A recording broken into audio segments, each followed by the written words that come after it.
Well, it's been about 3 weeks since I started this lacto-fermented Alexander's and three-cornered leek pickle. Today I think it's ready for tasting and decanting into other jars.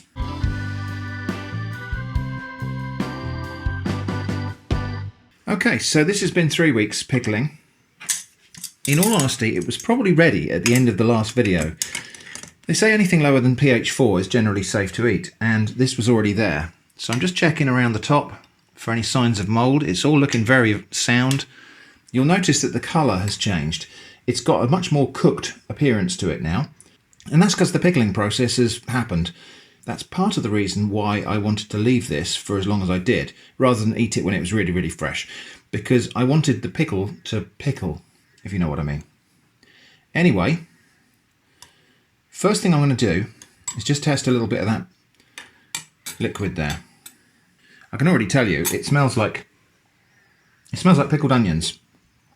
I mean, it is pickled onions, but that's the smell. So now we've got a pretty solid pH 3, maybe 3 and a bit, maybe 3.2 or something like that, but definitely below pH 4. So nice and acidic. So we've tested the pH. We know this is safe to eat, but let's have a little taste of some of this pickle. So there's one of the Alexander's buds. Let's have a close look at that.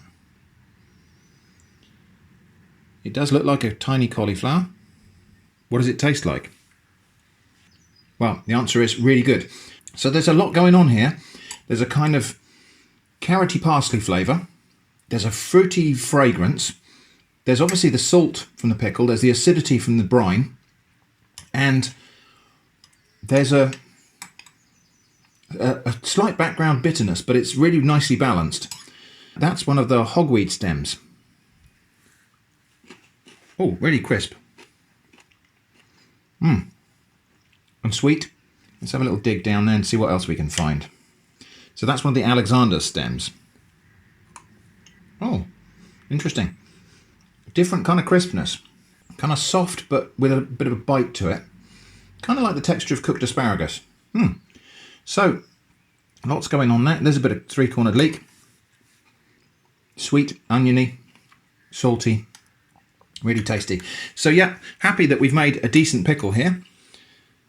Now, what can we do with this? I think what we'll do is serve some of this on the side of a kind of fried rice type of dish.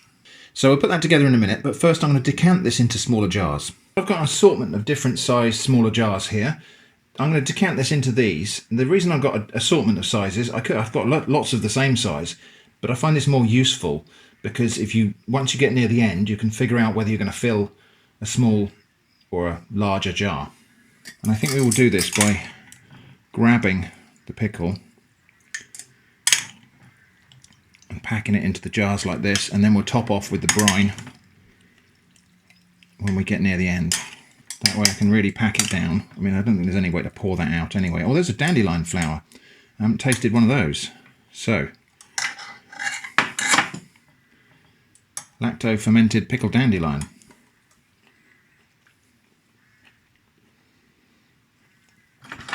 Nice, interesting. Soft and chewy.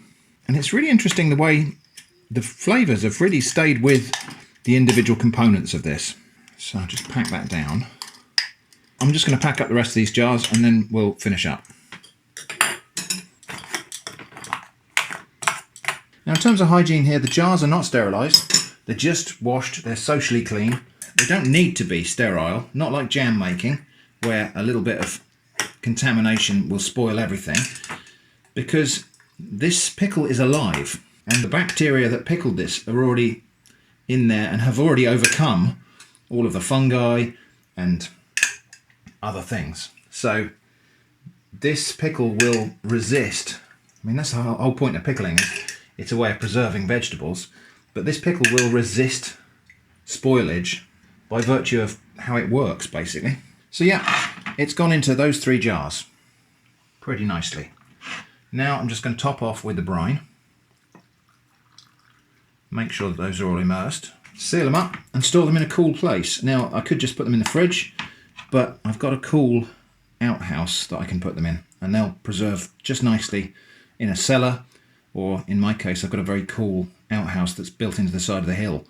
So we'll put them in there. And yeah, those will keep for months in a cool place, even longer in the fridge. The fridge will kind of inhibit any further fermentation, but at this point, the fermentation process has done what we wanted it to. I'll just rinse down the outside of those jars so they don't go sticky. Now this pickling brine isn't going to go to waste either.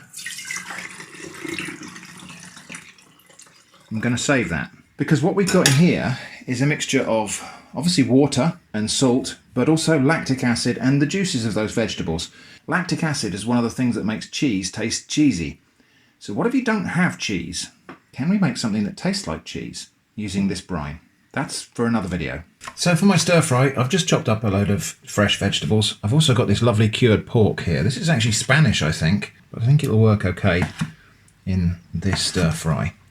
So some little cubes of cured pork. I think that can go in first, and we'll give that a little bit of a crisp up. So as that starts to take a little bit of colour, just going to put my mushrooms in and onions.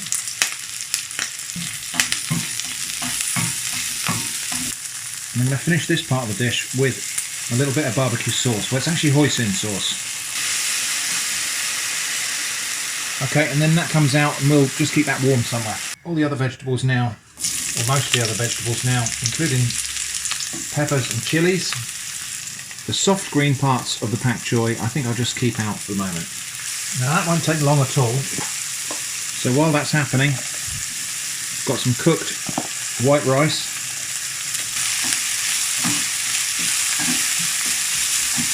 That rice is done.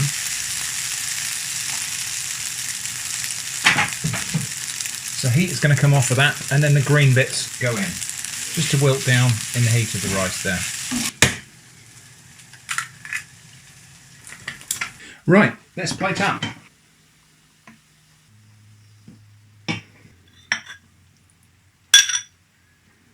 Might have just gone slightly over with that egg there.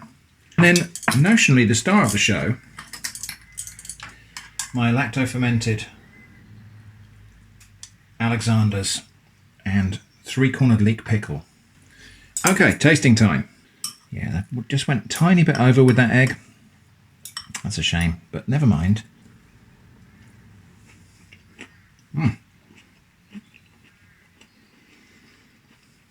So good. That pork's quite fatty. The acidity of the pickle cuts right through it. Obviously, one thing that's missing out of here that you would get in kimchi is a bit more spice. So I'm just going to put some hot sauce on there. There are chilies in the stir fry, but they must be quite mild because I can't really perceive any heat from. That's one there. Is that hot? Not really.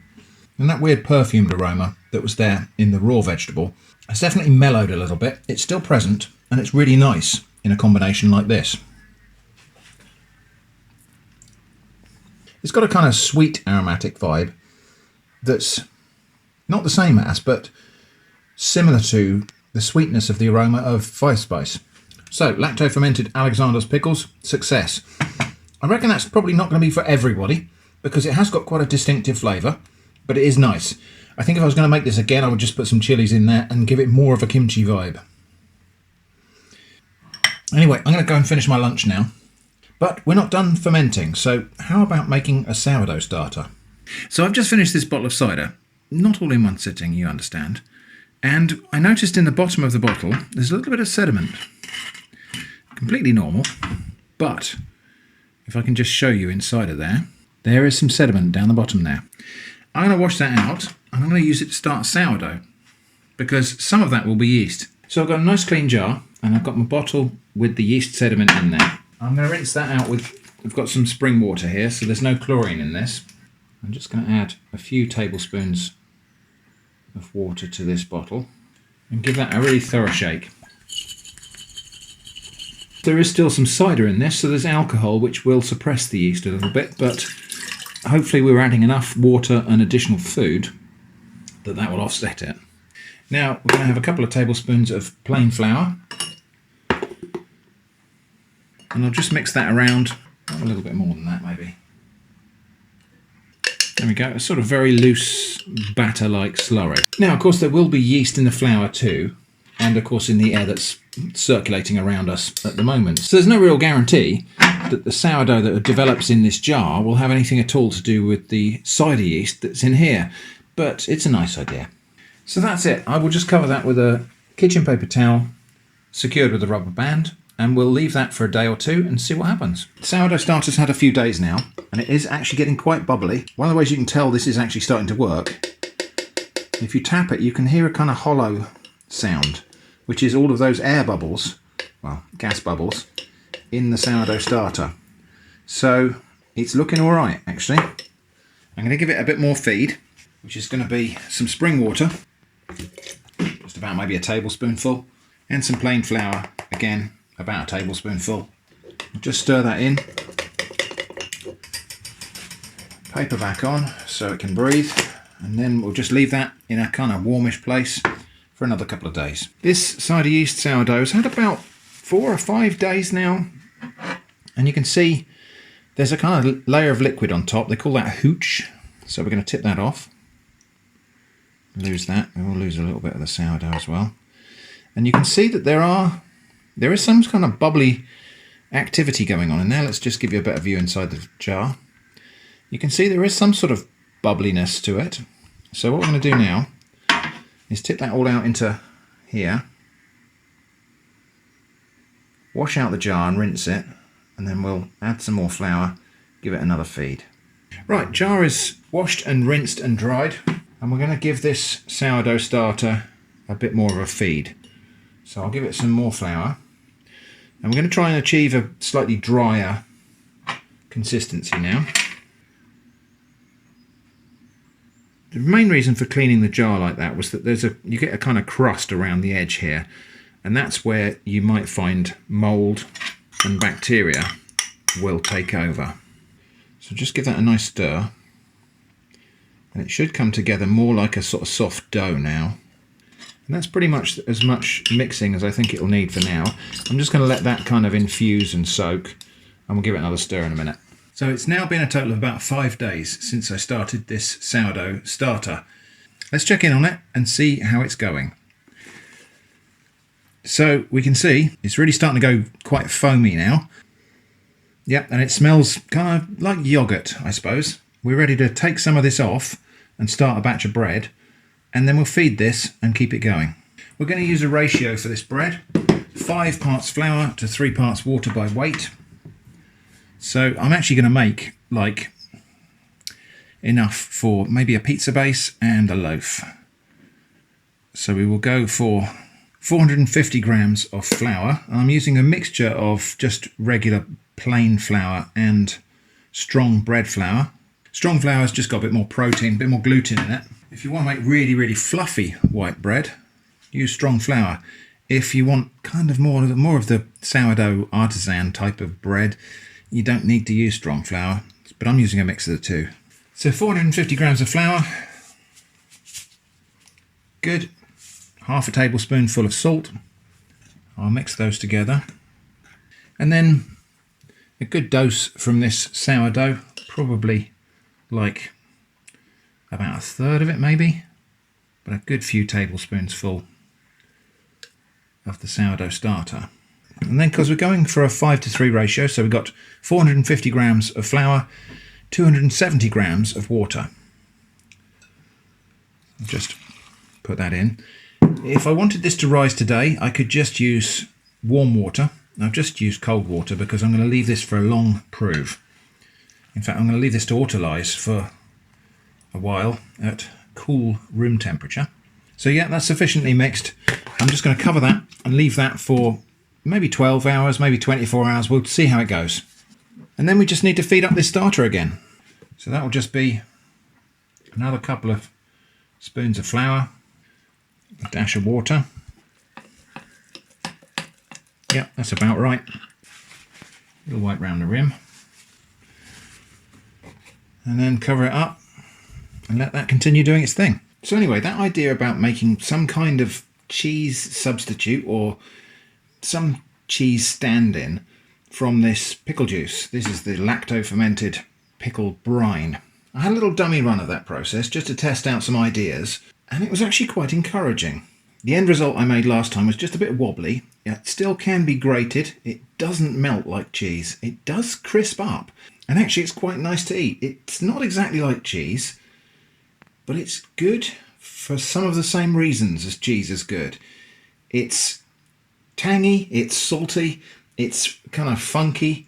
It doesn't melt like cheese, but I reckon on a pizza it might be okay. Here's how this is going to go then. I've got 1/3 of a cup measure. So we're going to have 1/3 of a cup of chickpea flour, gram flour. Same volume, 1/3 of a cup of vegetable oil. Tiny little pinch of turmeric, really just to help it along with colour. And maybe about 1/4 teaspoon of sweet paprika. You'll notice there's no salt in here because that brine has got quite a lot of salt in it. So that's where the salt's going to be coming from. So just mix that together. And then I'm just going to heat that gently. So what we're making here is a little bit like a roux, but not with wheat flour. People quite often ask me about this. If you're looking for one of these, it's called a ball whisk. And then I'm going to have ready about 1 cupful of my pickle juice. I'm going to turn the heat down so we don't burn it. But that's what I wanted to see. I want to see that frying, so all of that chickpea flour is getting properly cooked. Off the heat now, and I'm just going to let that foaming subside so we don't get spitting when I put in the liquid, because that's basically hot fat there. So I've just got to be a little bit careful when we add water. As you can see, it's going to kind of thicken and it'll seize up. That's the theory anyway. Switching to a spatula now, just so I can keep it out of the corners of the pan there. Yeah, you can see that's really thickening up. And I will just, if I need to moderate the heat at all, just take it off the heat rather than try and fiddle with the controls. Okay, you can see that's thickening up. Try and keep it going as long as I can until I sense that it's really in danger of burning.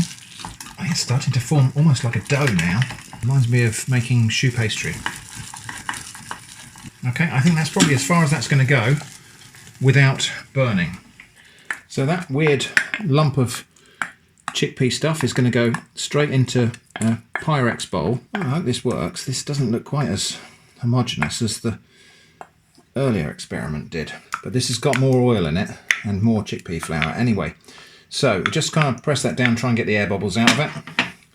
That's going to cool down on the side here, and then it can go in the fridge overnight. 12 hours later, and that's doubled in size easily. I have done no kneading at all on this, and I'm not going to do any kneading. The smell of this dough is kind of sourish, a little bit yogurty, and this is just proved in a cool room overnight. In the fridge it would probably take 2 or 3 times that long, but it would still prove regardless. It'll just be slower. I think I'm going to put it in a big pan and make something kind of approximating pizza. I say approximating pizza because it's not going to have any cheese. In fact, this is going to be a kind of non-animal pizza. Now, of course, I make no claims about this being any kind of authentic anything. This is just an experiment to see how far we can get making something a bit like pizza, but without really the right ingredients. Like I say, not going to need that really. I'm just going to figure out how much I've got here. I think I might actually spread that out into that tray and make it really nice and thick and fluffy. Olive oil on the tray. Get that all into all of the edges, especially the corners. And I suppose what we're doing here is kind of inspired by the Detroit style pizza that I saw on Adam Ragusia's channel. But again, as I say, I make no claims that this is any kind of authentic anything. It's just going to be what it is. I'm going to cover that with some oiled cling film, put it in a warm place now until it comes up level with the top of this tray. That is ready to go. So I'm not going to poke it too much, but it's risen up to almost the level of the tray. I'm going to get some sauce on there and some toppings. So this fake cheese is quite resilient. Some of the oil has split out of it a little bit, And it's not really cheese-like in texture. It's like very firm tofu. I think I'm right in saying this cooked chickpea flour set like this, is it called Burmese tofu or something? Anyway, let's have a little taste of that. It smells quite savoury, not cheesy. It does taste cheesy. It does definitely taste like there's some kind of fermented dairy thing going on there, like sour cream or yogurt or cheese or something like that. So I don't know that the texture is going to be right, but I think the flavour will work. Not going to go way overboard on the toppings. I've just got a red chilli here. I'm leaving the seeds and pith in because these are really mild chilies. I've got some fresh marjoram from the garden, related to oregano, so that'll go well on a pizza. I've got some mushrooms. I would have gone for more mushrooms, but that's the last 2 mushrooms I had in the house. So I've sliced them thin and fried them to drive off some of the moisture so they don't go soggy on the pizza. And I've got some tomato and vegetable sauce that I made yesterday. This is just passata, onions and some other vegetables, just stewed down with a little bit of seasoning. So we'll have some of this sauce on there. I'll just blob it on in bits like that. I can't remember how...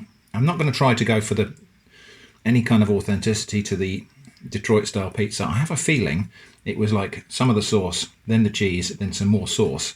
The marjoram can go on there next and that will infuse into that sauce. And likewise, I think the chili slices can go on underneath the fake cheese. And so we're going to try grating this fake cheese onto there and see what happens. Well, it kind of works. Okay, that wasn't exactly easy to grate. Mushrooms. I'll have to kind of distribute these out quite meanly because, like I say, last 2 mushrooms in the house. Then more of this fake cheese. What's on there already is pretty much the other half of this block. I'll try and get it round close to the edges this time.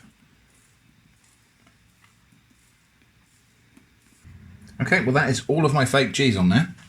I think we will just have a few more little blobs of sauce here and there. That's now going to go into the oven, gas mark 6, which is this temperature I'll put on the screen.